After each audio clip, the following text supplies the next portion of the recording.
السلام عليكم ورحمة الله وبركاته. وايد السلامة أصحابتي إذا قالي إيجو حيران ما أنت وشيكوين كين امتحانها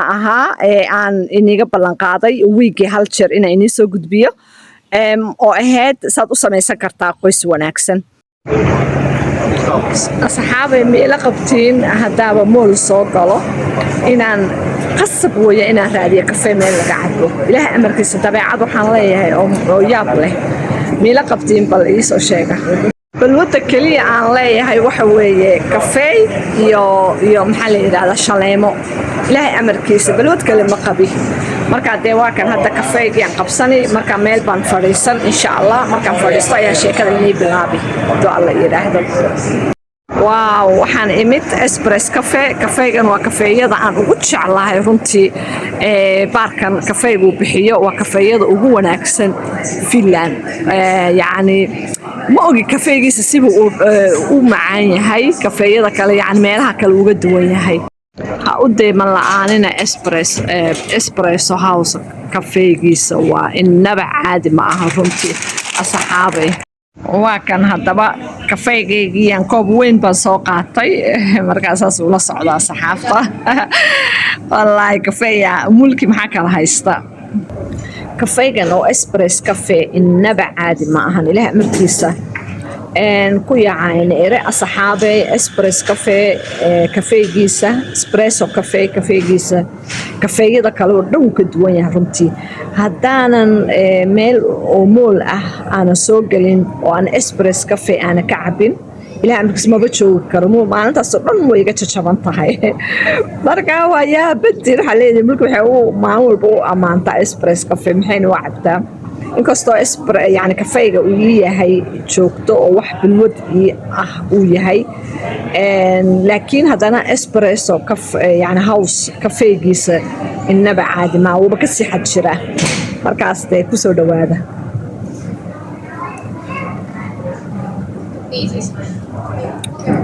macaanka oo yaabsan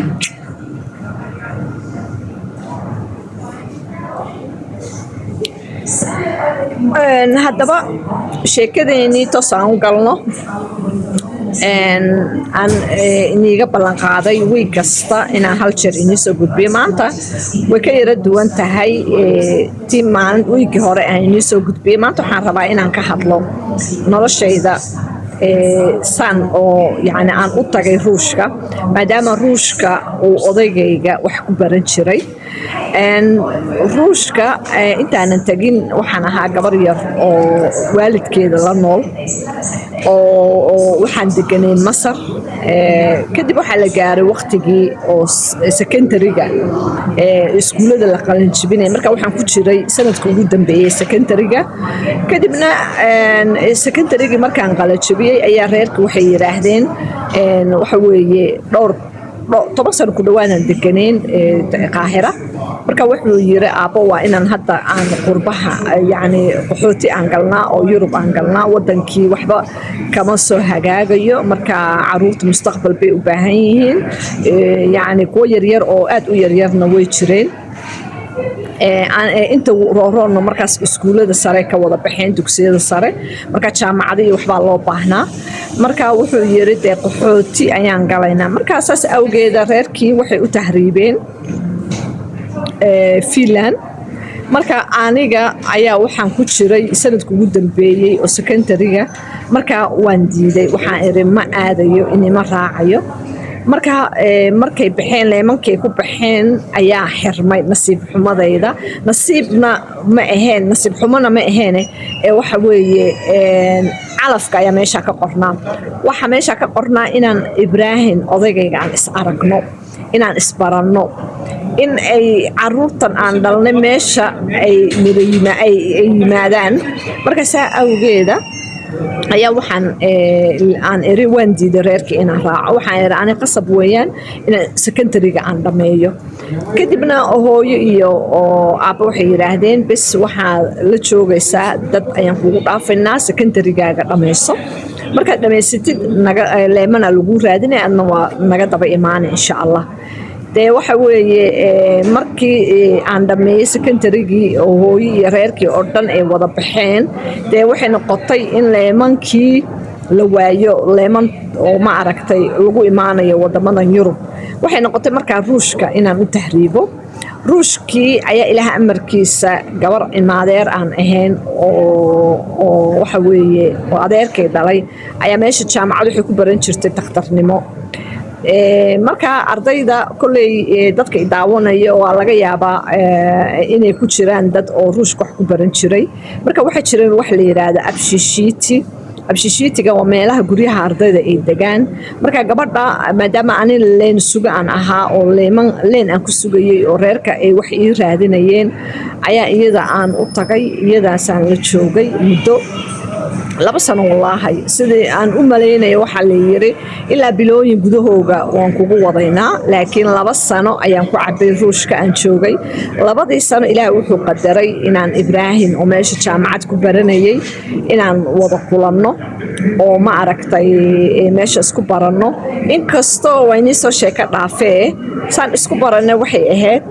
anoo guriga walaashay yani degan oo xaafadda meesha ardayda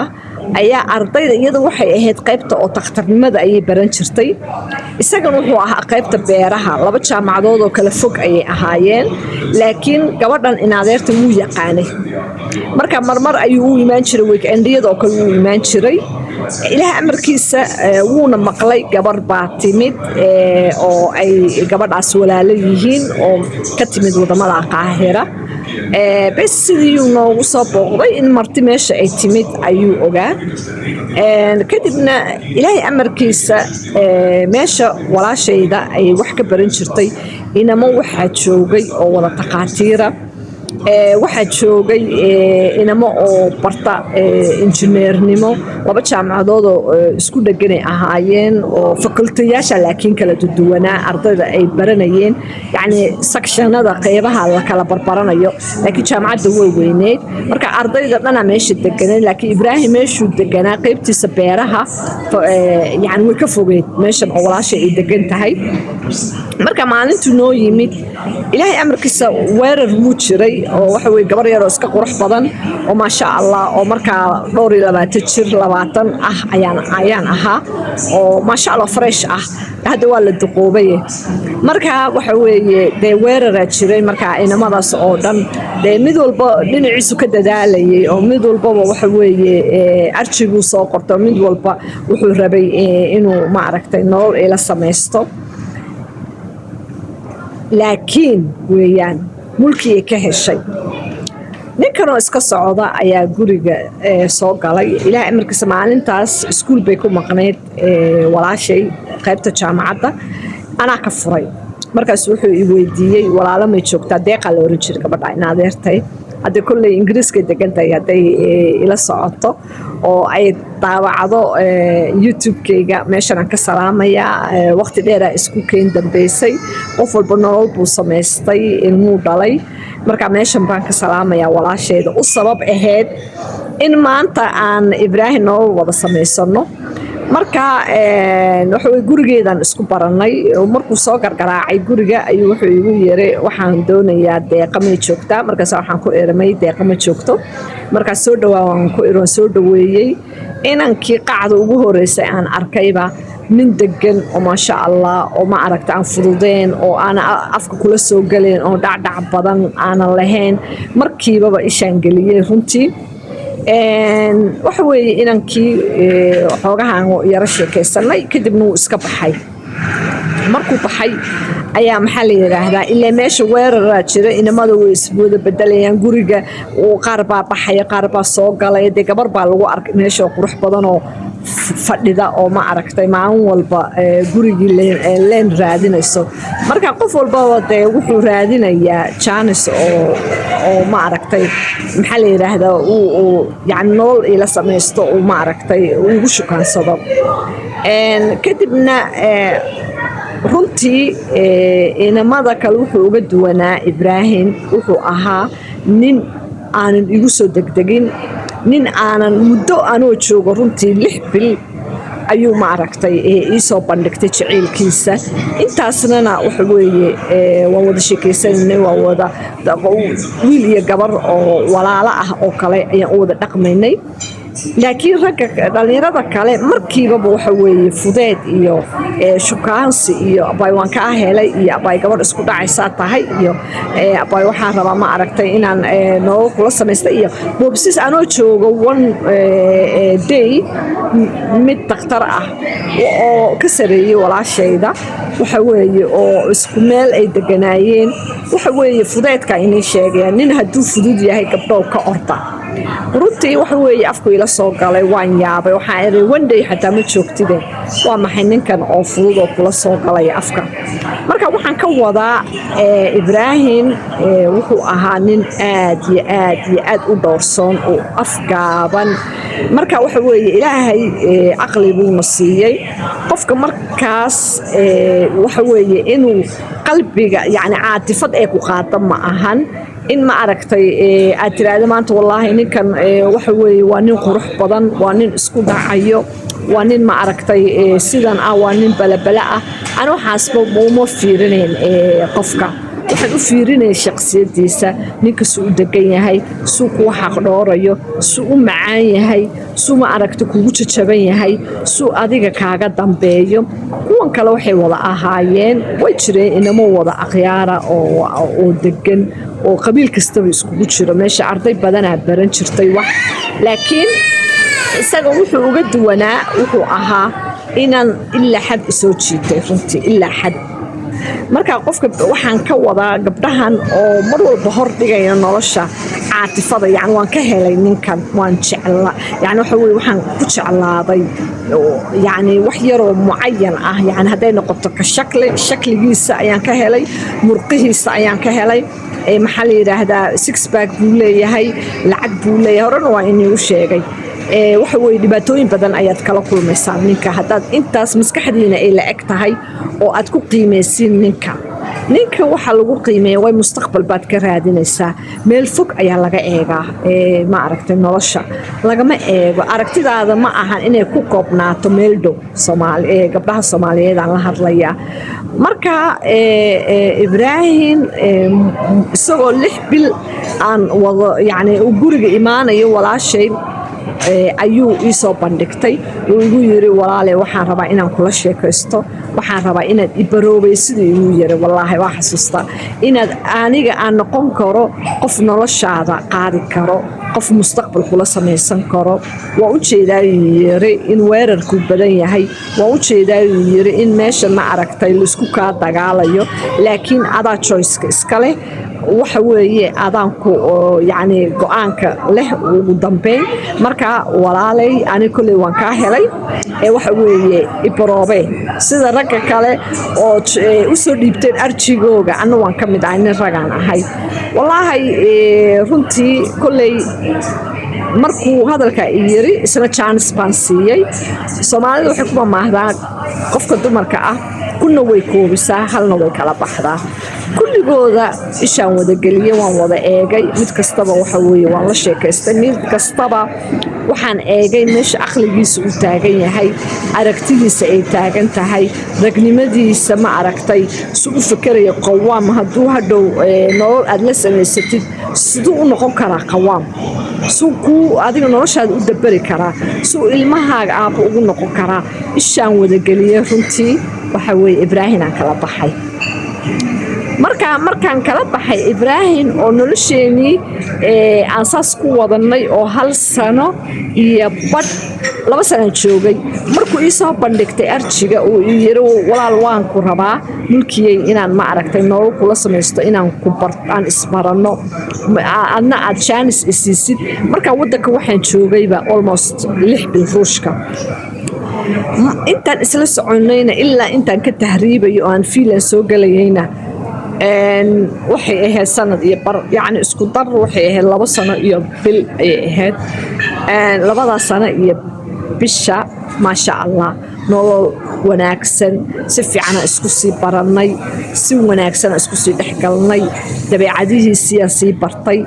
taa waxaas u sii dheereed walaashayda oo aan la deganaa ilaah khayr ha siiyo oo daktarnimada waddanka ku baranaysay oo haddana daktarad ka ah ingiriiska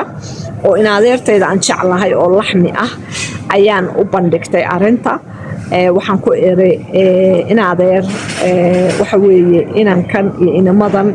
mid walba adaa igaga soo horeysay meeshan adaana raggan kale taqaanid raggii oo dhanana weerar ayay ku jiraan marka waxaan eray adigase kula tahay yaad u malaysaa nin mustaqbal leh wallaahi anoonan u sheegin ma aragta inaan aniga Ibraahim ka helay ayaan hor dhigay iyadii waxaan iri walaashay tahay kulli adi jir igama tuureyside waana ogahay gabar in adeerteeda ila soo qortay gabadhana way nala soo qortay gurigeyga anoo yar ay yani nala joogtay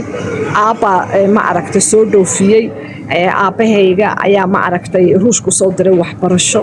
marka waxa weeye waa gabardee lafahayga cadcad taqaana markii dambena aan soo tahriibayay dee waxaa lii gabadha in adeertaada oo ku dabeecad taqaano oo aad isla soo korteen ayaa ruushka joogto meelahaasaana leeman laga helayaaye waa inaa u tagtid marka waxaan ogaa gabadhaa in adeerteeda inay qiyaameen inay ma aragta jar iga rideen waxay igu tiri markaan u bandhigto way dhageysatay waxay igu tiri nin la qaata maanta oo aan oran karo inamada dhow way wada wanaagsan yihiinay tiri waa inamo aan wax isla soo wada barannay laakiin nin mustaqbal nin oo wanaagsan nin oo maanta aan oran karo waxa weeye mulkii uu qalmaa waxay tiri waa Ibraahim nolol la samaysay igu tiri intaas ayaa maanta inagu eegaysiinaya nolosha ma aragtay